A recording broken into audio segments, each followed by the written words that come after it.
Então eu sempre começo no tecido conjuntivo, né? Não vou dar uma aula de conjuntivo, mas vou recordar alguns pontos importantes aqui do tecido, né? Já que quando a gente fala de locomotor, se eu for pensar em osso e cartilagem, tendão, músculo, né? Tem muita coisa relacionada ao conjuntivo. E a partir do momento que a gente tem um entendimento básico dele, a gente consegue pensar um pouquinho melhor a respeito de alguns processos, né? Então eu vou fazer uma revisão básica aí com vocês, né? Mostrar algumas coisas, trazer algumas coisas a todos e lembrar alguns conceitos, né? Que a gente fala o tempo todo, né? Então tem palavras aí que a gente acaba utilizando de maneira recorrente, né? E que as pessoas acabam se perdendo aí na hora que a gente comenta, né? As pessoas se perdem um pouquinho aí. Então eu vou retomar um pouquinho com você sobre o tecido conjuntivo. Então, lá na terceira semana de vida, isso aqui é um embrião, ele tem duas camadas ainda, já defini o eixo crânio-caudal desse embrião, né? Eu tenho uma linha aqui, uma fossa, né? Que parece que a gente chama de fossa primitiva. E o que que vai acontecer? Eu vou ter a migração de células dessa camada dorsal aqui, né? Do epiblasto, essas células vão migrar para essa fosseta, né? Conforme elas migram, né? Então, nesse estágio aqui do desenvolvimento embrionário, o embrião tem duas camadas. Uma dorsal e uma ventral, né? A gente chama de epiblasto e hipoblasto, tá? Quando tem essa migração de células aqui pela fosseta primitiva, né? Eu formo uma terceira camada aqui, que a gente chama de mesoderma, né? Então, vou começar da origem aqui ao epiderma, ao mesoderma e ao endoderma, né? Então, aqui eu vou formar o mesoderma, né? Então, vou ter minhas células, que a gente chama aqui de células mesenquimais indiferenciadas, né? Então, ah, eu vou ter o endoderma, né? Vai formar uma série de alguns revestimentos epiteliais aqui, né? Então, traqueia, bronco, pulmões, epitélio do digestório, fígado, pâncreas, bexiga, né? Vou ter o ectoderma, então vou ter o ectoderma de superfície, epiderme, pelo, unha, parte anterior da hipófise, esmalte, orelha, lente. O neuroectoderma vai dar origem aqui ao sistema nervoso e eu vou ter aqui o mesoderma, né? Então, esse mesoderma, eu posso dividir ele, né, embriologicamente, dependendo da localização que ele tiver em paraxial, intermediário e lateral. Então, na hora que eu pego o paraxial, ó, o músculo da cabeça, estriado esquelético, do esqueleto, exceto o crânio, derme e tecido conjuntivo. Ó. Urogenital, né, gônadas, glândulas acessórias, ó, tecido conjuntivo, músculo de vísceras, né, ó, serosas, pleura, pericárdio, coração, sangue, células, baço e córtex suprarrenal. Então, vou ter uma série de estruturas formadas a partir desse mesoderma. Né? O que vai interessar para a gente aqui é o tecido conjuntivo, né? Ó, as serosas vão aparecer um pouquinho mais para frente aqui no meu slide também, né? O sangue, ó. Então, tudo isso é formado pelo nosso mesênquima, né? Pela nossa célula mesênquima diferenciada. Então, aqui eu tenho a minha célula mesênquima diferenciada, né? Ela vai dar origem ao fibroblasto, vou comentar com vocês rapidinho, né? A célula adiposa, que é tecido conjuntivo, ao condroblasto, vai formar a cartilagem, ao osteoblasto, né? Vai formar o tecido ósseo, então só que eu tenho o tecido conjuntivo propriamente dito, né? A célula que forma o tecido conjuntivo propriamente dito, a célula que forma a cartilagem, a célula que forma o osso. Eu falei para vocês no slide anterior que aparecia aqui, né? O mesotério, né? Então vai dar origem ao mesotério também lá, né? Pleura, peritônio, né? Revestimento interno de vaso, endotélio e célula muscular lisa. Mas o que importa aqui pra gente é tecido conjuntivo, né? Fibroblasto, condroblasto e o osteoblasto. E aqui uma lâmina histológica de células mesenquimais indiferenciadas, né? Elas têm formato estrelado, né? Essa aqui é um representante talvez mais clássico, que pareça quando a gente pega na literatura, tá? E por que que isso é importante, né? Eu vou passar um slide aqui na frente, porque a hora que eu pego o nosso tecido conjuntivo, né? A hora que eu pego o nosso tecido conjuntivo, eu classifico ele e eu, cara, sempre falo, né? A gente precisa, principalmente na graduação, eu não comparo os alunos da pós-graduação com o da graduação, né? Mas é importante a gente voltar na graduação alguns momentos quando a gente passa por lá, quando vocês passam por lá, né? Então, quando a gente pega o tecido conjuntivo, eu falo que, cara, é a primeira. O moleque chega lá na graduação, a primeira coisa que ele vê geralmente quando ele senta na aula de histologia é conjuntivo, né? Então o cara tá voando lá, né? Não tá entendendo, não entende onde é que tá. Difícil mesmo, às vezes até da forma como ele é colocada, de maneira isolada, né? Mas o que que é importante aqui? E que é importante vocês terem na cabeça, né? Esse tecido conjuntivo, ele pode, né? Ele tem várias classificações, né? Então eu tenho um tecido conjuntivo que a gente fala que é o propriamente dito, né? Quando eu falo tecido conjuntivo propriamente dito, é porque quando a gente pensa em tecido conjuntivo, a gente pensa em um tecido que o nome dele, né, leva a gente a pensar alguma coisa que vai unir, juntar, conjuntivo, né? Então, quando eu falo tecido conjuntivo propriamente dito, eu não preciso usar o termo propriamente dito, né? Se eu falo tecido conjuntivo frouxo, denso, denso modelado ou denso não modelado, eu já estou me referindo a esse tipo de tecido, né? Eles vão ter características, arranjos celulares e moleculares, locais onde eles vão se encontrar de maneira diferente, né? Eu tenho meu tecido conjuntivo de suporte, então a gente vai falar um pouco desse aqui, né? Do conjuntivo propriamente dito e principalmente o tecido conjuntivo de suporte, né? Porque eu vou envolver aqui o tecido ósseo e o tecido cartilaginoso. Tenho ainda tecidos conjuntivos com propriedades especiais, né? Então, adiposo, elástico, reticular, o hematopoético, né? Então, se vocês viram lá, células sanguíneas, né? Numa das projeções lá de cima. Então, o tecido elástico a gente vai ver, mas como fibras, né? O tecido adiposo não interessa pra gente aqui, nem o tecido mucoso, né? Que é encontrado só em embriões, tá? Então, quando eu falo em conjuntivo, né? Quando eu vou pensar nesse tecido, é importante a gente saber que tem uma distribuição muito ampla, né? Ah, Maurício, e por que que tudo isso é tecido conjuntivo?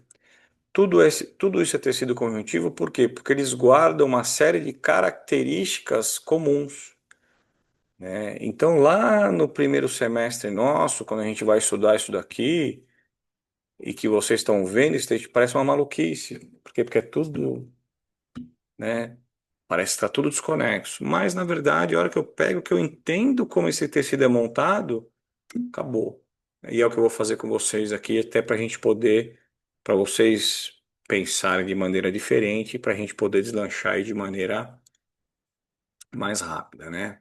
Então, eu pulei um slide aqui, eu vou voltar nele, ó.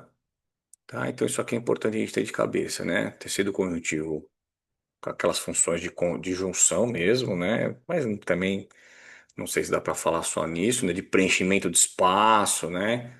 É, de resistência, nós vamos ver já já. Tecido conjuntivo de suporte, são esses dois que a gente vai trabalhar um pouquinho, né? E aqui é uma figura bacana, por quê? Porque ele mostra, né, que a partir da minha célula mesenquimatosa, eu tenho fibroblasto, né? Eu vou ter uma célula progenitora, vai dar origem ao osteoblasto, ao condroblasto, ó. Eu vou ter minhas células, né? Então é importante lembrar que células diferentes produzem tecidos diferentes, né? Mas não importa. O que importa para a gente aqui agora é matar essa origem, né? Então da minha célula mesenquimatosa eu vou dar origem ao fibroblasto. O fibroblasto vai dar origem ao meu tecido conjuntivo propriamente dito. A minha célula progenitora vai dar origem ao osteoblasto, o osteoblasto vai dar origem ao tecido ósseo.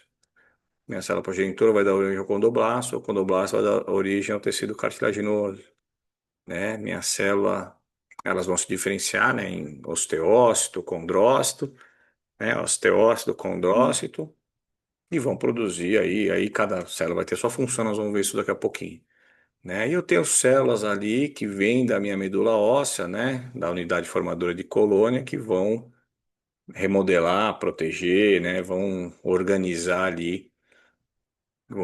esse tecido, tá? Então, origem, mesma origem, né? E aí, por ter a mesma origem, esses tecidos todos vão guardar uma série é, vão guardar uma série de características semelhantes, tá? Isso é importante a gente guardar, tá? Então, o que que esse slide aqui diz pra gente, né? Eu coloquei na forma de slide, mas às vezes é mais fácil. Eu gosto de escrever aqui isso aqui de maneira mais simples ainda, né? Então, todo tecido conjuntivo ele tem uma população de célula, tá? Então, todo tecido conjuntivo, eu coloco aqui, ó, ele tem uma população celular. Isso é uma cola, né, que eu falo que o cara tem que ter de cabeça. Que célula pode ser, Maurício? Minha célula pode ser um fibroblasto? Minha célula pode ser um osteoblasto? Minha célula pode ser um condroblasto, tá? Então, aqui vocês sabem, né? Eu vou complementar aqui os blastos, ó. O que que é importante a gente guardar aqui? Osteoblasto, fibroblasto. Os blastos, né, são células que produzem são células jovens que produzem o tecido de maneira bastante ativa. Então, isso é um blasto, né? Produz o tecido de maneira bastante ativa, tá? Então, eu tenho uma população celular e eu tenho uma matriz, certo? Ó, eu tenho uma matriz. O que que é minha matriz, turma? Minha matriz é meu tecido, né? Então, essa é uma palavra que confunde, né? Então, se eu tenho um osso, eu tenho um osteoblasto produzindo, eu tenho uma matriz óssea, um tecido ósseo.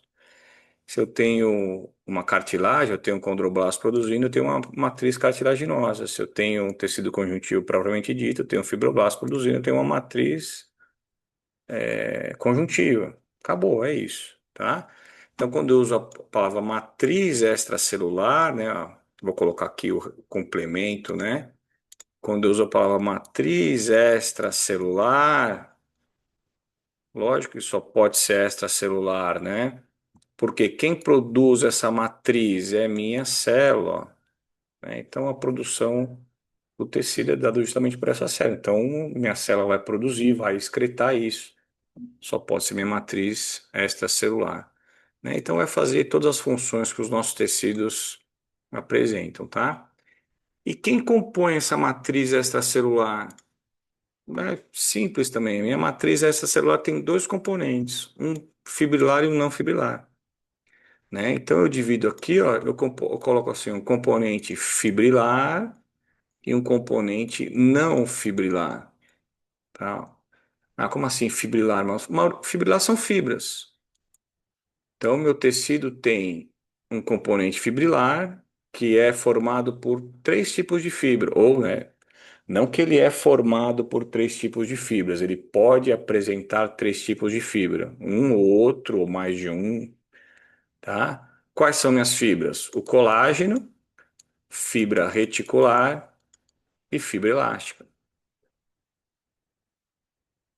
certo? Então quem produz isso? Minhas células. Minha célula está produzindo colágeno, dependendo do tecido, minha célula está produzindo fibra reticular e minha célula está produzindo fibra elástica.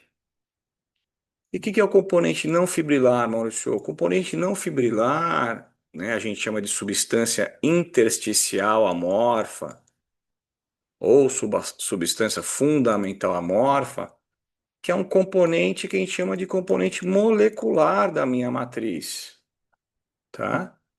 Para que serve esse componente molecular? Eu preciso de estruturas que mantenham o meu tecido agregado, né? Então eu preciso de uma série de estruturas, né, de moléculas ali, ó, glicosaminoglicanos, proteoglicanos, glicoproteínas adesivas, ó o nome, né, ó, que vão manter o meu tecido unido, vão manter a minha agregação tecidual, tá?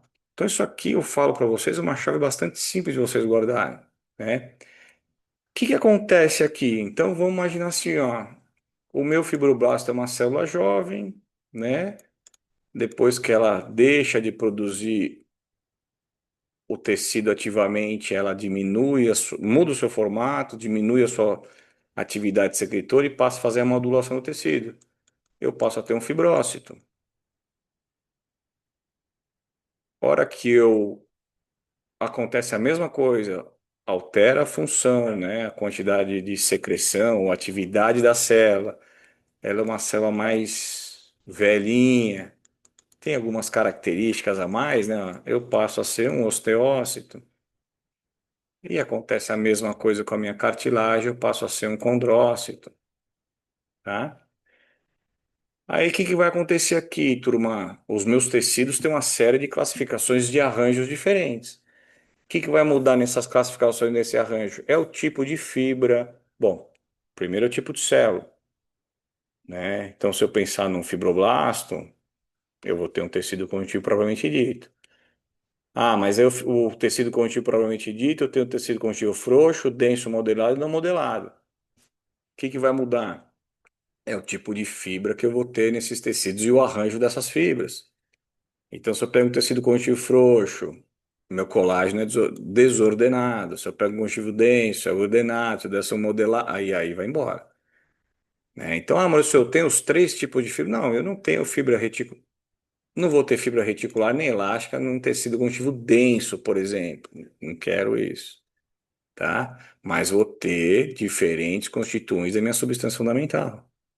Quem está produzindo isso aqui, ó, a matriz, tanto componente fibrilar quanto não fibrilar, são as minhas células. Então, meu fibroblasto vai produzir fibra colágena, reticular ou elástica, dependendo do tipo que eu tiver, e minha substância intersticial. Meu osteoblasto vai produzir fibra colágena, né, que eu vou ter não vou ter fibra reticular nem elástica no osso, por exemplo. Ele vai produzir o colágeno e minha substância fundamental. Meu condroblasto vai produzir colágeno, fibra elástica, se for uma cartilagem elástica, por exemplo, se for uma fibrocartilagem é colágeno e minha substância fundamental, tá? Então depois que a gente pega e entende isso daqui, acabou, falo que acabou o mistério, né? Já consigo aqui trabalhar de maneira bastante simples, de maneira bastante sem ter que decorar muita coisa, né? Já consigo trabalhar de maneira mais racional um pouquinho, né? Ó. Então, todo tecido conjuntivo ele tem uma população de células, certo? Agora aqui a gente consegue usar a chave, né? Uma população celular, vai produzir o tecido e a minha matriz, ó, certo? O que é minha matriz? Minha matriz é meu tecido. Então, eu preciso de células que produzam um determinado tecido. O tipo celular vai, naturalmente, produzir um tipo de tecido que pode ter as diversas organizações que a gente conhece, de acordo com o tipo de fibra, com a organização, se é fibra elástica, se é colar, se é reticular, e assim vai indo embora, tá? Então, uma coisa fácil aí, né, para a gente guardar de maneira complicada lá no começo, mas a gente vê aqui agora que ela é bastante simples, né? Tá? Quem que é o componente fibrilar da minha matriz? Um importantíssimo que aparece de maneira muito abundante é o colágeno, né? Qual que é uma característica importante que o colágeno apresenta? É uma proteína que resiste às forças de tensão em vários sentidos, tá?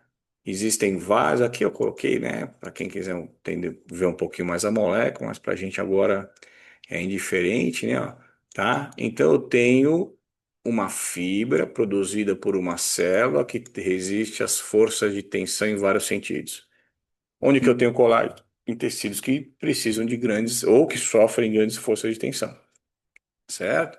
Então, por exemplo, ó, colágeno tipo 1, ó, tendão, ligamento, pele, osso, dentina, colágeno tipo 2, cartilagem, colágeno tipo 3, fibras reticulares, né, e órgãos hematopoéticos, colágeno tipo 4, lâmina basal e epitélios, tá? Ó, vocês percebem, ó, fibra elástica, ó, confere elasticidade aos tecidos, não tem muito o que falar. Fibra reticular, sustentação de tecidos delicados. Então, vocês vão perceber que a maior parte do tempo eu vou falar de colágeno, tá? Né? Dentro das nossas fibras, no nosso tecido ósseo e cartilaginoso, é o que mais vai aparecer, é o nosso colágeno, tá? Então, fibras reticulares, fibras elásticas e fibras colágenas aí, as colágenas em maior. E, né, aqui eu coloquei os quatro tipos mais comuns, tá, turma? E aqui a gente tem 1, 2, 3, 5, 11, 9, 12, 14, 7 e 4. Mas tem muito mais, tem mais de 20 tipos, na verdade, assim, tem muito mais de 20 tipos de colágeno, tá? Tem colágeno específico em determinado tecido, né? E no Junqueiro e Carneiro ele fala que tem colágeno que descobriram de acordo com as cadeias, né, de aminoácidos, mas que não sabem nem para que ele serve, por que que ele é tão específico, tá bom?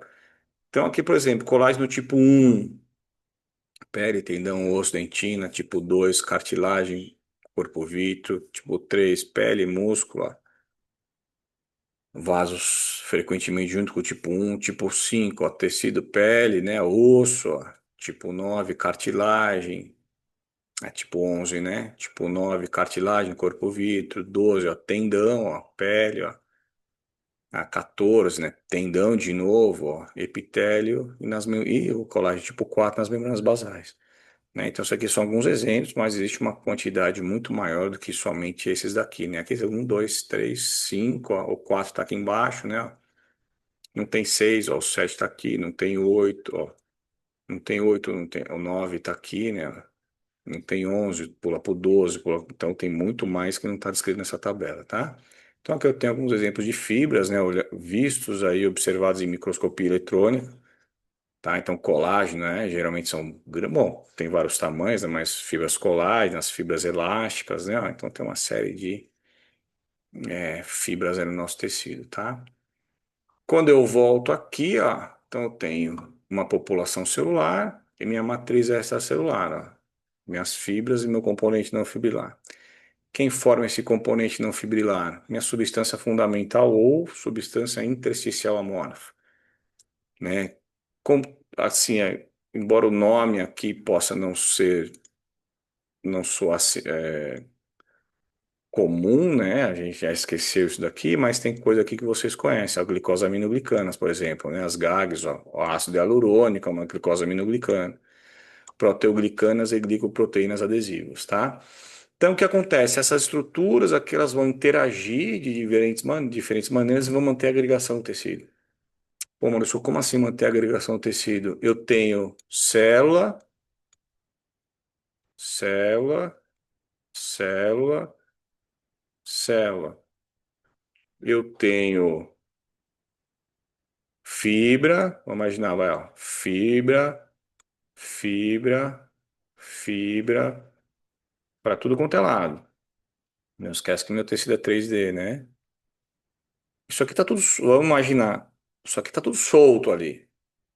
Eu preciso de uma substância, em gel, não é duro e não é mole, mas ele é um gel, né, hidratado, que vai agregar isso daqui tudo, ó, né? Então vai manter meu tecido unido, né? O que que é legal aqui, até é importante a gente lembrar, uma das funções do conjuntivo, turma, quando a gente fala o conjuntivo de maneira, é dar forma para a estrutura, né? Para os órgãos. Se a gente não tiver conjuntivo, os órgãos não têm forma, né? Então, o osso tem aquele formato porque ele é conjuntivo, né? Então, eu tenho meu componente, minhas células, minha população celular, né? Se eu quiser traduzir para aquilo que a gente falou agora, eu tenho minha população celular, tenho minhas fibras, e agora eu venho, né, com minhas moléculas e agrego todo o meu tecido, né? Então, as glicosaminoglicanas, as proteoglicanas e as glicoproteínas adesivas, as glicoproteínas estruturais, tá? Quando a gente vem aqui, ó, então eu falo para vocês, ó, pelo menos as glicosaminoglicanas, né, a fibronectina talvez tenha passado por tempo, mas as glicosaminoglicanas vocês conhecem. Então, lá o ácido hialurônico, né? O ácido hialurônico é uma glicosaminoglicana, que ele traz uma série de informações, né? Mas para mim interessa aqui a maioria dos tecidos conjuntivos, fluido sinovial, né? Então, onde eu tenho ácido hialurônico? Conjuntivo, fluido sinovial, cartilagem e derme, que é conjuntivo. Queratam sulfato, cartilagem, ó, disco intervertebral. Heparan sulfato, vaso sanguíneo, pulmão, lâmina basal, é conjuntivo. Ó. Heparina, mastócito do fígado, pulmão e pele. Aqui pra gente nem tanto. Esses vocês conhecem, condroitina 4 sulfato, condroitina 6 sulfato, a cartilagem, osso, vaso sanguíneo. Cartilagem, aqui é um tecido embrionário, vaso sanguíneo. Dermatansulfato, válvula cardíaca, pele e vaso sanguíneo, tá? Então, pelo menos dessa lista aqui tem um, dois, três, quatro, bom, praticamente eu acho que quase todos é do dia a dia de vocês, né? Vocês abrirem a bula aí de alguns medicamentos que vocês usam, eu sei que vocês já abriram. Pelo menos condroitina vai ter, ácido hialurônico vai ter, queratão sulfato vai ter, né? Por que isso? Porque você está dando, teoricamente, um medicamento que vai atuar diretamente lá na matriz, né? Vai atuar diretamente na reparação da minha matriz, da minha substância intersticial, substância fundamental amorfa, tá? Então, a hora que a gente pega estruturalmente, né? Como que isso se forma? Eu tenho um eixo aqui, ó, uma molécula, por exemplo, de ácido hialurônico, né? Tem um ácido hialurônico, eu tenho um eixo proteico maior aqui, e as minhas glicosaminoglicanas, né? Ó, minhas proteoglicanas vão se agregando nesse eixo proteico, tá? O que isso aqui forma, para vocês terem uma ideia? Isso aqui forma uma estrutura semelhante a uma buchinha, a gente fala aquela escovinha de lavar uma madeira, lavar tubo de ensaio, né? Então isso daqui é o que vai garantir milhares, né? Isso aqui é tudo molecular, não pode esquecer que é molecular, né? Então ó, tem o ácido hialurônico, o eixo proteico e as glicosaminoglicanas aqui aderidas a esse eixo, formando essa estrutura aqui, que é o que vai fazer a agregação do meu tecido, né? Isso fica mais ou menos assim, né? Isso aqui é uma representação esquemática, tá? Aqui eu tenho o interior, aqui é a minha membrana celular, né? Minha camada lipídica aqui, né? Então aqui é a minha membrana celular, vou ter aqui as estruturas internas da minha célula e esse aqui é meu ambiente extracelular, né? Meu espaço extracelular, tá? Então eu vou ter isso aqui reproduzido milhões de vezes, eu mostro para vocês já já, né? Colágeno, fibra elástica, glicoproteína, ácido hialurônico, né? Isso tudo vai manter. Imagina, naturalmente, isso aqui é uma célula fechada, né? Milhares disso, e assim vai embora, tá? Então é importante a gente ter esse conceito básico aí do conjuntivo, né?